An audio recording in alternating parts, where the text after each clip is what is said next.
Hello friends! Did you know that just 100 years ago, in the territory of modern Japan, there lived women with completely tattooed lips? These amazing patterns were not just decoration, but a true sacred symbol that held the secrets of ancient culture. Welcome to a fascinating journey through the history of Ainu tattoos, one of the most mysterious and little-studied traditions in the world.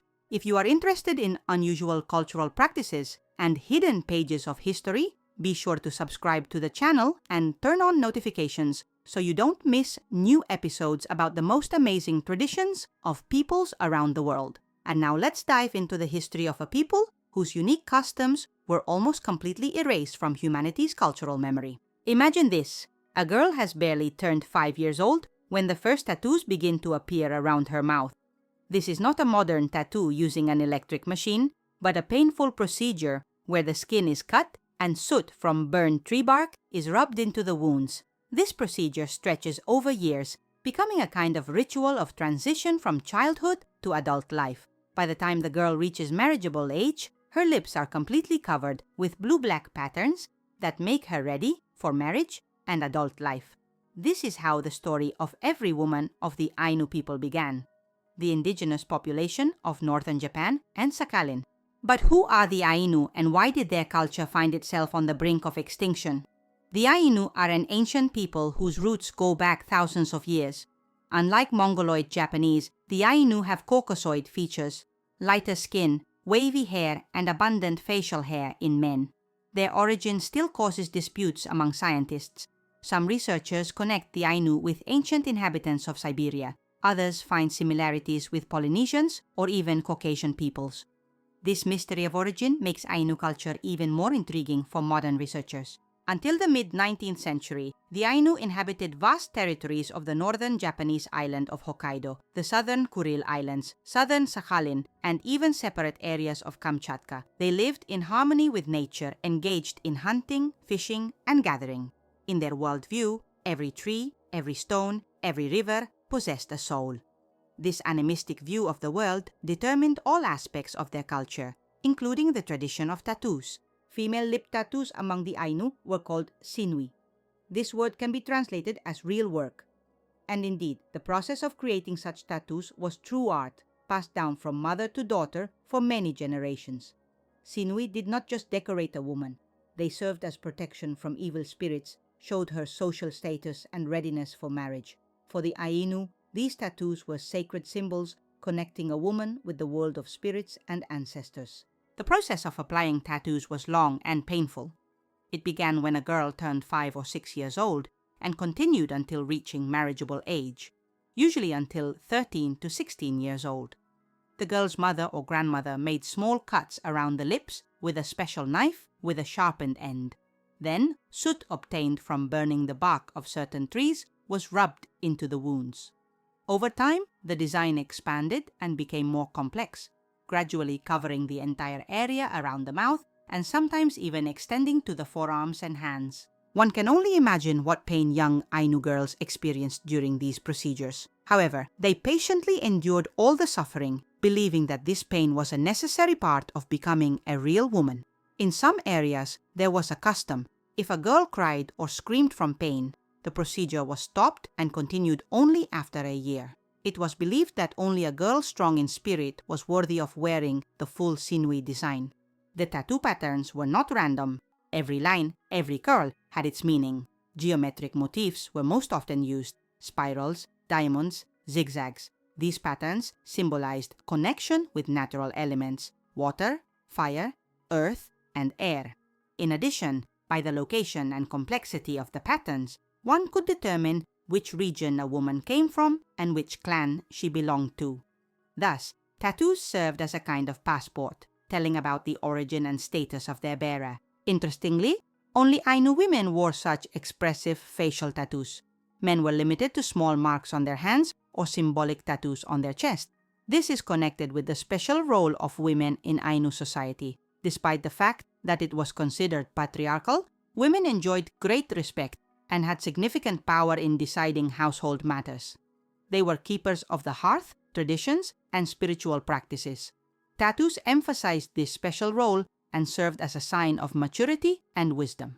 There was a belief that a woman without tattoos could not enter the world of ancestors after death. Spirits would not recognize her and would not accept her into their realm. Therefore, even in old age, Ainu women were proud of their Sinui and carefully maintained their brightness, periodically renewing the patterns. For them, these tattoos were not just decoration, but an integral part of identity, connecting them with ancestors and future generations. However, with the arrival of the Japanese in Ainu territories, this ancient tradition began to gradually disappear. The colonization of Hokkaido, which actively began in the 18th century and intensified after the Meiji Restoration in 1868, led to catastrophic consequences for Ainu culture. The new Japanese government pursued a policy of assimilation, seeking to turn the Ainu into ordinary Japanese citizens. Many traditional practices were banned, including lip tattoos. In 1871, the Japanese government officially banned the practice of tattooing among the Ainu, declaring it a barbaric custom. Women with tattoos found it difficult to find work in Japanese companies. Their children were discriminated against in schools. Gradually, the tradition began to fade, as young girls, striving to integrate into Japanese society, refused the painful procedure. By the beginning of the 20th century, full Sinui could only be seen on elderly women. The tragedy of the situation was compounded by the fact that along with the disappearance of tattoos, an important part of Ainu cultural identity was also disappearing. After all, Sinui were not just drawings on skin. They contained a whole complex of beliefs, rituals, and social practices. With each elderly woman with tattooed lips who passed away, a piece of ancient wisdom was lost that could never be restored. By the mid-20th century, the number of Ainu with traditional tattoos had decreased to several dozen elderly women. The last woman with a full traditional Sinui design died in 1998. With her passing, a living tradition spanning thousands of years ended. It seemed that the art of Sinui was forever lost and would remain only in museum photographs and ethnographic descriptions. However, in recent decades, we have observed an amazing process of Ainu culture revival. After many years of struggle for recognition, in 2009, the Japanese government officially recognized the Ainu as an indigenous people of Japan. This opened new opportunities for preserving and developing their cultural heritage. The younger generation of Ainu began to show interest in their roots, including the tradition of tattoos. Of course, today, no one makes real Sinui using cuts and soot. This painful practice remains in the past. However, many modern Ainu and even Japanese without Ainu roots have begun using traditional patterns in contemporary tattoos made with professional equipment. Some artists create temporary tattoos using henna or special paints to honor the memory of their ancestors and draw attention to their culture. Of particular interest is the phenomenon of cultural reappropriation, the process when representatives of a culture reclaim traditions that were taken from them. Young Ainu activists use Sinui images in contemporary art, fashion, and design, reinterpreting the ancient tradition in the context of modernity. They create jewelry with traditional patterns, paint pictures inspired by Sinui, and even develop clothing lines with prints imitating these unique tattoos. One of the most interesting aspects of the modern revival of tradition is its feminist reinterpretation. Ainu female researchers note that Sinui, despite the painfulness of the procedure, gave women special status in society and were a form of expressing female solidarity and continuity. Today, these aspects of tradition acquire new meaning in the context of the struggle for women's rights and indigenous peoples' rights. In 2015, a major Ainu culture museum opened in Hokkaido, featuring an extensive exhibition dedicated to the Sinui tradition. Visitors can see ancient tattooing instruments, photographs of women with traditional designs, and even participate in workshops on creating temporary tattoos with Ainu patterns. This helps preserve the memory of the tradition and pass it on to future generations. Particularly important is documenting the memories of the last bearers of the tradition. In recent years, dozens of interviews have been recorded with elderly Ainu women who still remember their grandmothers and mothers with Sinui tattoos. These oral histories are of enormous value to researchers and help restore details of rituals and beliefs associated with the tattoo tradition. When my grandmother smiled, the lines around her lips formed an amazing pattern resembling butterfly wings, recalls one of the informants. She told me that these lines protect her words from evil spirits and allow her to speak only the truth. I regret that I could not get the same tattoos. They were part of our feminine power. Modern research shows that the tradition of lip tattoos existed not only among the Ainu, but also among many other peoples of the circumpolar region, Chukchi, Eskimos, Aleuts. This suggests that the roots of this tradition go back to deep antiquity, possibly to the time of the initial settlement of the northern regions of Eurasia and America. Comparative study of patterns and tattooing techniques among different peoples helps better understand migration processes and cultural connections between ancient civilizations. Interestingly, in some regions of the world, similar traditions have survived to this day. For example, among Berber tribes of North Africa, women still apply tattoos to their faces and hands using a technique very similar to that used by the Ainu. In Myanmar, women of the Chin tribe also traditionally tattooed their faces, although this practice is also on the brink of extinction due to modernization and globalization. What do Sinui mean for modern Ainu? For many, it is a symbol of national identity revival, a reminder of the strength and resilience of their ancestors. At the same time, it is a reminder of the tragic experience of colonization and cultural genocide that their people went through.